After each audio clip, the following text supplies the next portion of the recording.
سر سب سے پہلے تو یہ بات بتا دی جائے کہ دیکھیں اگر کسی کو سزا دینے کا حق نہیں ہے اور یہ بات ٹھیک ہے تو کسی کو ایسے فیصلے دینے کا حق بھی نہیں ہے کہ لوگ خود سزائیں دینے پہ تیار ہو جائیں.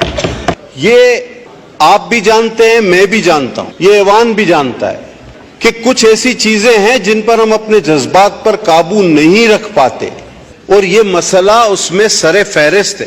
اگر جو اصل مسئلہ ہے ہم اس کی طرف دیکھیں اور اس پر بات کریں تو میں مجھ سے پہلے جو خطیب تھے ان سے بالخصوص اور بالعموم پورے ہاؤس سے یہ بات کہنا چاہوں گا کہ دراصل فتنہ کہاں ہے؟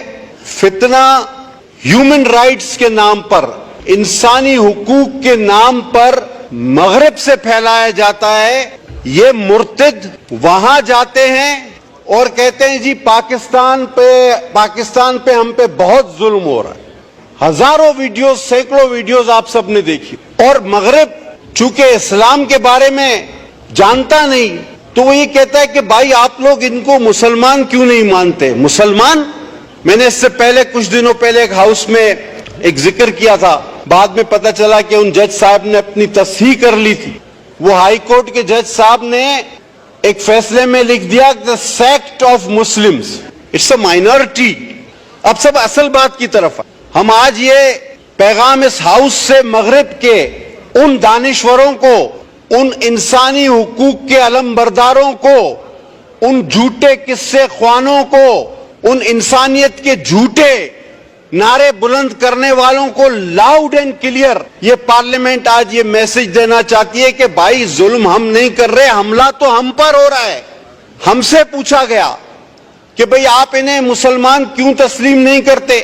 ہم نے کہا بھائی بات سنو, یہودی حضرت موسیٰ کو مانتے ہیں, تورات کو مانتے ہیں, وہ یہودی ہیں ٹھیک ہے, لیکن اگر وہ ساتھ ساتھ حضرت عیسیٰ کو بھی ماننا شروع کر دیں تو کیا وہ یہودی رہیں گے؟ آنسر از نو. اسی طرح عیسائی حضرت عیسیٰ کو مانتے ہیں, انجیل کو مانتے ہیں, وہ عیسائی ہیں ٹھیک ہے, لیکن اگر وہ ساتھ ساتھ کسی اور نبی کو بھی ماننا شروع کر دیں تو کیا وہ عیسائی رہیں گے؟ The answer is no.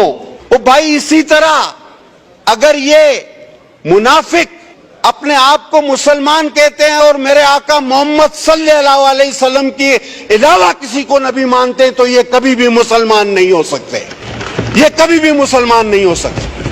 یہ تو ہم پر حملہ ہے, یہ ہمارا ٹائٹل استعمال کرتے ہیں کروڑوں میں سے 2 4 5 الگ لوگ ہو کر, اور مغرب سے کہو کہ تم انہیں سیاسی پناہیں دو, انسانی حقوق کے پرچم بلند کرو.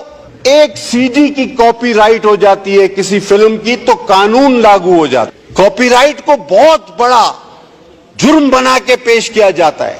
آج یہ منافق اپنے آپ کو مسلمان کہتے ہیں, اپنی تحریف شدہ کتاب کو میرا قرآن کہتے ہیں, لیکن ان کو یہ کاپی رائٹ نظر نہیں آتا, ان کی آنکھوں پر پٹی بندھی ہوئی ہے. یہ لاؤڈ اینڈ کلیئر میسج ہماری طرف سے جانا چاہیے.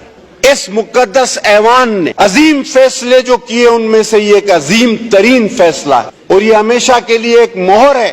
میں سمجھتا ہوں جب تک ایک بھی مسلمان باقی ہے, ایک بھی کلمہ گو باقی ہے, ہرگز نہیں ہماری لاشوں پر سے یہ کام کبھی بھی نہ ڈسکس میں لائے. میں تو ہمیشہ کہتا ہوں اس کو آپ ڈسکس میں ہی نہ لائیں. یہ ختم شدہ چیپٹر ہے, یہ کلوز ہے, اس پر مہر لگ چکی ہے. ایک سوال کہ یہ مرتد, آپ کو شاید پتا نہ ہو, میں ایک بات شاید اگر جن لوگوں کو پتا نہ ہو میں ایک بات کا ان کے علم میں اضافہ کروں کہ یہ اپنی ان کتابوں کا یہ مرتد جو اپنے آپ کو پتا نہیں کیا کہتا ہے, میں تو وہ لفظ بھی استعمال نہیں کرتا, یہ انگریزی میں ترجمہ نہیں کراتا. ادریس صاحب پتا ہے آپ کیوں؟ بہت کم لوگوں کو پتا ہے کہ یہ اپنی جو اس کی مرزا مرتد کی لکھی ہوئی کتابیں ہیں اس کا انگریزی میں ترجمہ نہیں کراتے, کیونکہ نعوذ باللہ نعوذ باللہ نعوذ باللہ میں دوہرا نہیں سکتا جو اس مرتد نے ان کتابوں میں دیگر انبیاء اور شہدائے کربلا جن کے اب مزارات پہ میں آغا صاحب اور شگفتہ حاضری دینے گئے, وہ شہزادے جنت کے جن کے لیے حضور صلی اللہ علیہ وسلم اپنے سجدے طویل کر دیتے تھے تو وہاں بھی کچھ لوگ کہنے لگے کہ پتہ نہیں آپ کس فرقے سے ہو، اس فرقے سے ہو. فتوے نہ دیں، لیکن میں چاہتا ہوں ایسا ماحول بھی پیدا نہ کریں کہ ہم مسلمانوں کی سب سے بڑی دولت ہمارا ایمان اور آقا نامدار خاتم النبیین پر ایمان ہے. وہ خاتم النبیین ہے حضرت محمد مصطفیٰ صلی اللہ علیہ وسلم. آخری نبی تھے، ہیں اور رہیں گے جب تک بھی ایک مسلمان باقی ہے، اس کی سانس میں سانس باقی ہے. نہ اس مسئلے کو چھیڑا جائے، نہ اس موضوع کو چھیڑا جائے. اگر پھر خون خرابہ ہوا، لا منسٹر صاحب آپ نے بہت اچھی بات کی، لیکن ساتھ ساتھ ان ججوں کو بتائیں کہ یہ فتنہ تم پیدا کر رہے ہو، ایسے فیصلے دے کے ہم نہیں.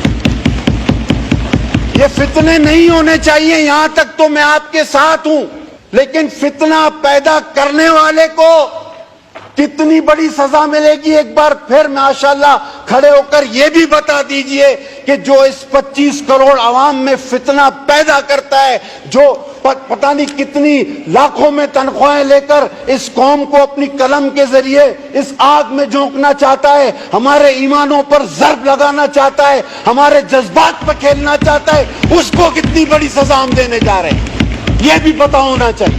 جی لہذا میں سر اسپیکر صاحب آپ سے درخواست کروں گا، میں 10 بجنا اپنے بھائیوں سے اپیل کروں گا، کوئی کمیٹی نہ بناؤ. میرا آقا آخری نبی ہے، میرا ایمان ہے، ہم سب کا ایمان ہے.